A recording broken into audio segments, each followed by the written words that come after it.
Now we have a game that I've been really excited for. This is my game of the week. We have Texas A&M taking on Arkansas. This game is going to be played 3:30 p.m. Eastern Time on CBS.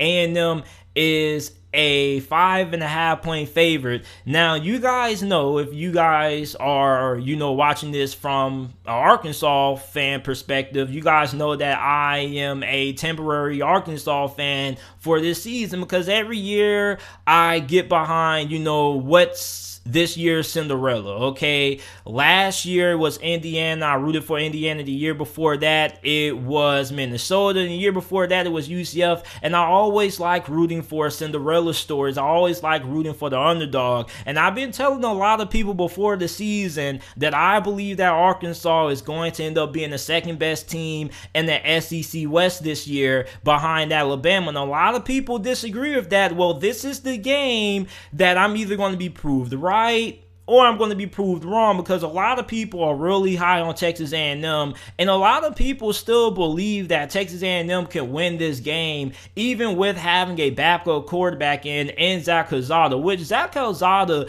is not bad. I think the reason why Jimbo Fisher went with Haynes King as the starters, because I think he's able to do a little bit more when you look at the current offensive line situation that Texas A&M currently has. Okay, he can make a little bit more happen when things are breaking down. Meanwhile, when you look at Zach Calzada, okay, he's really good when he has everything going right, when he has good protection, and when he has the running game at his disposal. But when he's forced to have to create and things aren't really, going to plan with the blocking and pass protection, I think that's where he struggles at. Now, he did play pretty well against New Mexico. He was 19 of 33, threw for 275 pass yards, 3 touchdowns, threw an interception. But my biggest concern is going to be, how is Jimbo Fisher going to make things easy on him and get him into rhythm in this game against a very good defensive coordinator in Arkansas and Barry Odom? And a lot of A&M fans are going to say, well, all Texas A&M has to do is run the football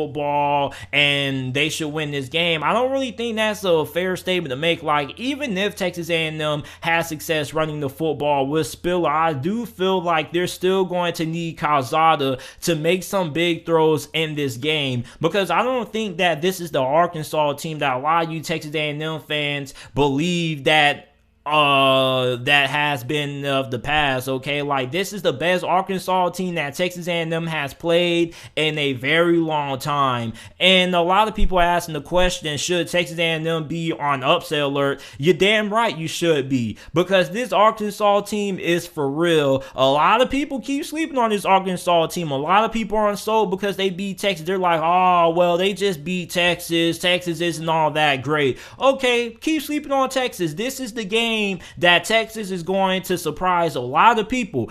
And a lot of Texas A&M fans are really concerned about the offensive line going into this game. And please don't come on here and tell me that you're not, because I've been reading a lot of you guys in the Bleacher Report community tab, because you guys know that Bleacher Report has the little college football communities, so everybody's able to interact with each other. And all I've been seeing on the Texas A&M community tab has been the offensive line. Is Jimbo Fish going to have the offensive line cleaned up? Jimbo Fish needs to have a talk to the offensive line coach, and rightfully so, because Texas A&M's offensive line hasn't really been all that great, and you're going against a really good Arkansas defensive line. You're going against a defensive line that has a lot of experience and a lot of talent. Now, for me, when you look at Texas A&M, what's going to keep you in this game is going to be your defense, because you have one of the best defenses in all of the SEC. Now, KJ Jefferson, who is the quarterback for Arkansas, he's a really talented runner, okay? But I want to know how good of a passer he's going to be against a really good A&M secondary, because KJ Jefferson, like, he's kind of hit or miss when it comes to his throws from time to time. He'll miss some guys open down the field. He'll hit some guys, but he's he's kind of like a streaky passer. He's kind of streaky. He's kind of hot and cold at times.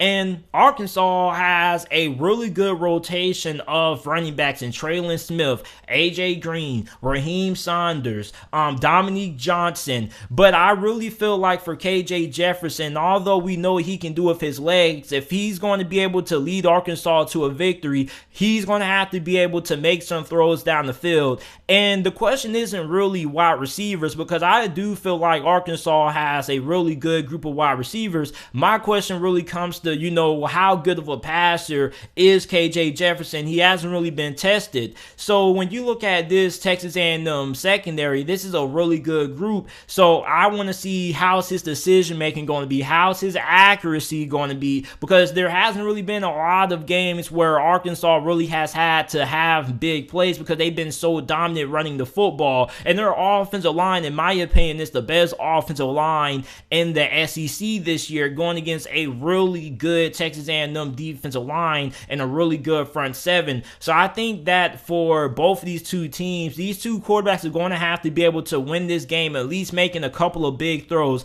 I'm not saying they have to carry both two teams on their shoulders. I'm not saying Zach Calzada needs to carry Texas A&M on his shoulders. I'm not saying KJ Jefferson needs to carry Arkansas on his shoulders. All I'm saying is that these two quarterbacks are going to have to make 3 or 4 big passes in this game if their respective teams are going to be able to pull off the victory. Now, when you look at Calzada, okay, if A&M is able to give him enough time to throw the football, I think he can be very effective, because Arkansas secondary is not bad, but I definitely feel like there's some room for improvement there, and we saw that against Texas. Texas was able to have a couple of big plays there in the past game against Arkansas. So when I look at Zach Calzada, okay, like I know a lot of people question, okay, he's a backup QB and things like that, but I really feel like Jimbo Fisher is going to be able to put him in some positions to succeed. Now, obviously, we know what Texas A&M wants to do. They run the ball with Isaiah Spiller, and Isaiah Spiller probably is going to have 30 touches in this game,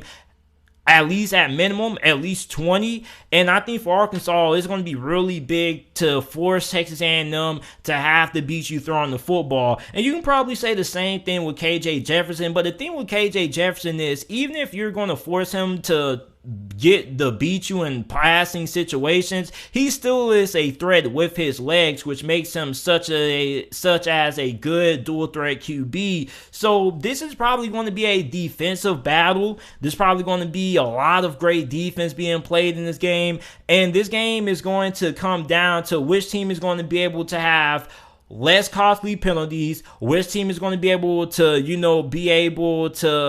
be able to get off the field on third down, and also who is going to be able to make key stops inside of the red zone. Because the difference between this game is probably going to be a field goal. So let's say, for example, if Arkansas is able to get inside the red zone, but they're only coming away with field goals, and meanwhile Texas A&M is getting into the red zone, and instead of kicking field goals, they're coming away with touchdowns. That's going to be a big part of this game. So for me, when you look at Arkansas, I really like Arkansas's offensive line a lot. This is the best unit in the SEC, in my opinion. And when you look at this running back rotation that they have right now, how is Texas A&M going to prepare for it, okay? How is Texas A&M going to be able to make sure that they have enough guys who don't get gassed on the defensive line? This is also a game that if you're Texas A&M, okay, as long as Zach Calzada has time to throw, your wide receivers are going to be able to make plays. I'm not worried about wide receiver for Texas A&M. What is the main concern for me is going to be this offensive line. And if this offensive line can handle up, I think Texas A&M can get the victory. But I'm going to roll with Arkansas to pull off the upset. And I think Arkansas is going to win this game. 24-13 is my final score prediction. I think this game is going to be really tight. But I think that Arkansas, late in the third quarter, early in the fourth quarter, they're going to start to eat away at Texas A&M's defense.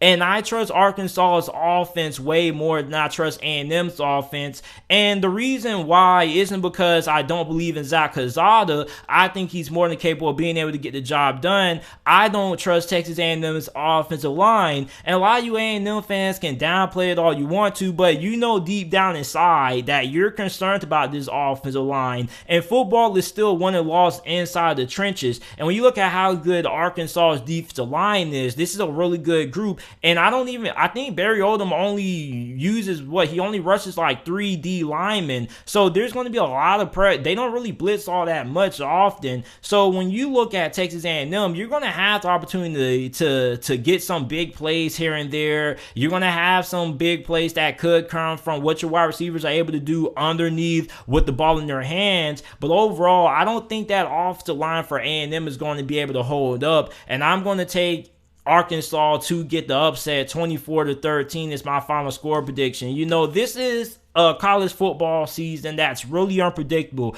There's an upset that can happen every single week, every single year in college football. I understand that, but it seems like we have more upsets taking place this year than what we normally have. So I'm taking Arkansas to get the upset.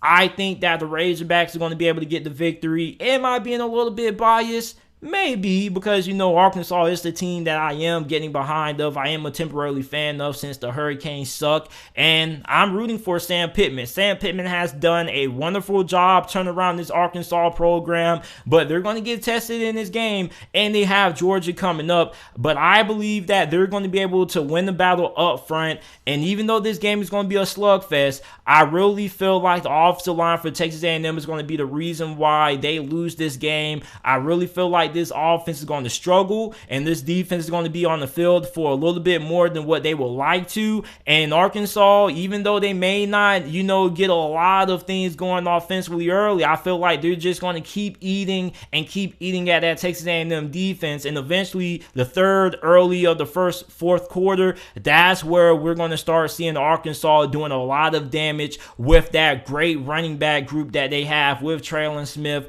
AJ Green, Raheem Saunders, and Dominique Johnson. You also got to account for KJ Jefferson, what he's able to do with his legs. So I'm taking Arkansas with the upset.